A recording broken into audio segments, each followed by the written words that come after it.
Olá, saudações cordiais. Eu sou o grande padre Romão Cassano Jambo. Sejam bem-vindos a esta aula Filosofia e Vida com o Padre Romão. Hoje vamos falar um bocadinho daquilo que se chama filosofia de vida. Como seria o caminhar de um filósofo?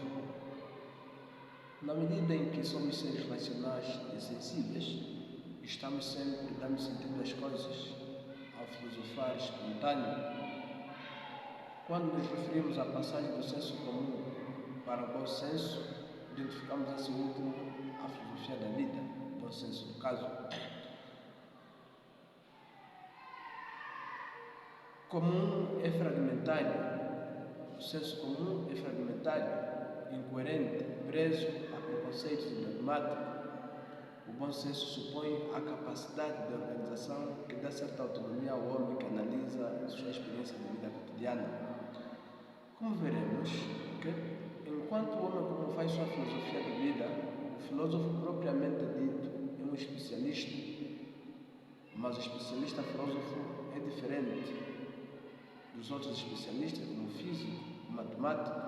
Por exemplo, quando observamos o estudioso de trigonometria, podemos bem pensar que grande parte dos homens não precisa se ocupar com esse assunto. No entanto, o mesmo não acontece com o objeto de estudo do filósofo, cujo interesse se estende a qualquer homem. Segundo Gramsci, um grande autor e aconselho lê-lo, não se pode pensar em nenhum homem que não seja também filósofo, que não pense, precisamente porque pensar é próprio do homem como tal. Isso significa que as questões filosóficas fazem parte do cotidiano de todos nós. Se o filósofo da educação investiga os fundamentos da pedagogia, o homem comum também se preocupa em escolher critérios, não importa que sejam poucos rigorosos, a fim de decidir sobre a medida a serem tomadas na educação dos seus filhos. Estamos diante de diferentes filosofias de vida quando preferimos morar em casa e não em apartamento, quando deixamos o emprego bem pago para o outro, não tão bem remunerado, porém mais atraente, ou quando escolhemos o colégio onde estudar. Há valores que entram em jogo aí. Se escolhe um colégio fraco para passar de ano e ter tempo para passear, ou se ao contrário prefiro um colégio forte para me preparar para o vestibular, ou ainda dentro dessa última opção, um bom colégio para ter um contato melhor com o mundo da cultura e abrir as possibilidades de autoconhecimento. É preciso reconhecer que existem critérios bem diferentes fundamentando tais decisões. É por isso que consideramos tão importante a introdução do estudo da filosofia nas escolas de segundo grau, refiro-me ao ensino superior, refiro-me ao ensino médio, não propriamente para preparar futuros prováveis filósofos, especialistas no caso, mas a fim de dar alguns subsídios para o aprimoramento das reflexões filosóficas inerentes a qualquer ser humano. Neste sentido, vale salientar que o ensino da filosofia deveria se estender a todos os cursos, não só às classes de ciências humanas, porque afinal a filosofia é vida, a filosofia é pensar. A filosofia propriamente dita tem condições de surgir no momento em que o pensar é posto em causa, tornando-se objeto de reflexão, mas não qualquer reflexão, claro. Como vimos, o homem comum no cotidiano da vida é levado a momentos de parada, a fim de retomar o significado dos seus atos e pensamentos. E nessa hora, é solicitado a refletir. Portanto, ainda não é filosofia rigorosa que ele faz. Examinemos a palavra reflexão. Quando vemos nossa imagem refletida no espelho, há um desdobramento, pois estamos aqui e estamos lá no reflexo da luz.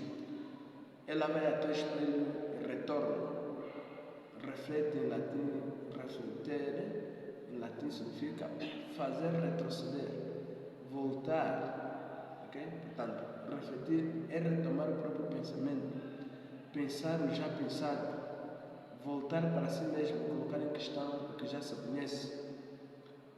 É ainda Gramsci quem diz: o filósofo profissional ou técnico não só pensa com maior rigor lógico, com maior coerência, com maior espírito do sistema do que os outros homens, mas conhece toda a história do pensamento, sabe explicar o desenvolvimento do pensamento teve, até ele é capaz de retomar os problemas, até que ponto o pensamento é capaz de retomar os problemas.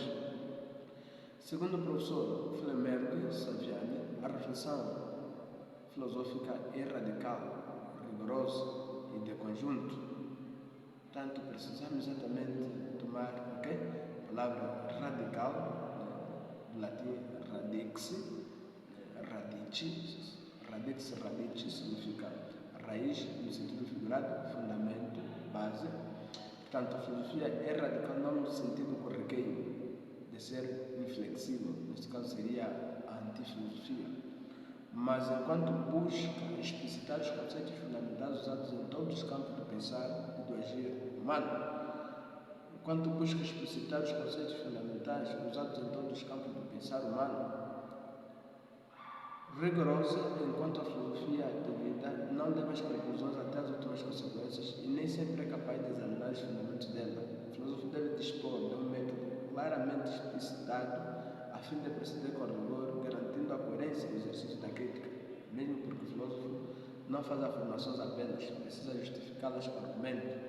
O filósofo não diz nada que desconhece, o filósofo fala com propriedade de causa, o filósofo argumenta, o filósofo sabe por que faz as coisas. Portanto, há toda uma necessidade de uma filosofia da vida, porque é a filosofia da vida que nos coloca, que nos entretém neste saber fazer, saber falar e saber agir. Portanto, onde é que fica em tudo isto a necessidade da filosofia? Está no facto de que, por meio da reflexão, aquele desdobrar-se, podemos lembrar o que dissemos há pouco tempo, a filosofia permite ao homem ter mais de uma dimensão, além da que é dada pelo agir imediato no qual o homem prático se encontra mergulhado. É a filosofia que dá o distanciamento para a avaliação dos fundamentos dos atos humanos e dos fins a que elas se destinam. É a filosofia que reúne o pensamento fragmentado da ciência e o reconstrói na sua unidade. É a filosofia que retoma a ação pulverizada no tempo e procura compreendê-la. Portanto, a filosofia é a possibilidade da transcendência humana, ou seja, a capacidade que só o homem tem de superar a situação dada e não escolhida. Pela transcendência, o homem surge como ser do projeto, capaz da liberdade de construir o seu próprio destino. Wittgenstein, lógico e matemático britânico contemporâneo, disse que a função da razão é promover a arte da vida. A filosofia recupera o processo perdido no imobilismo das coisas feitas, mortas porque já ultrapassadas. A filosofia impede a estagnação. Por isso, o filosofar sempre se confronta com o poder e sua investigação não fica alheia à ética e política.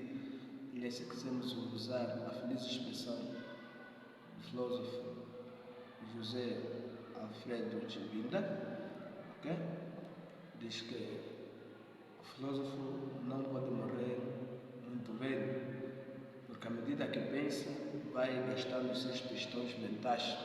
Portanto, exatamente nesta vertente que vemos como o filósofo está sempre em atividade, estando com os outros ou sozinho, o filósofo pensa sempre. Portanto, é exatamente o que afirma François Châtelet, desde que é Estado da cidade grega e burocracias contemporâneas, a ideia da verdade sempre se voltou finalmente para o lado dos poderes. Portanto, a filosofia não é uma mera crítica ao Estado ou às instituições políticas. A filosofia é a análise certa para as instituições políticas, é a análise feita para as instituições sociais.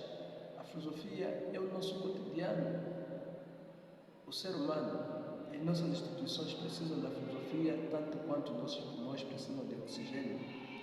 Precisamos da verdade para viver, precisamos da verdade para caminhar. Por isso não fujamos a este instrumento válido, incontestável, incontornável, que se chama filosofia. Obrigado, até a próxima.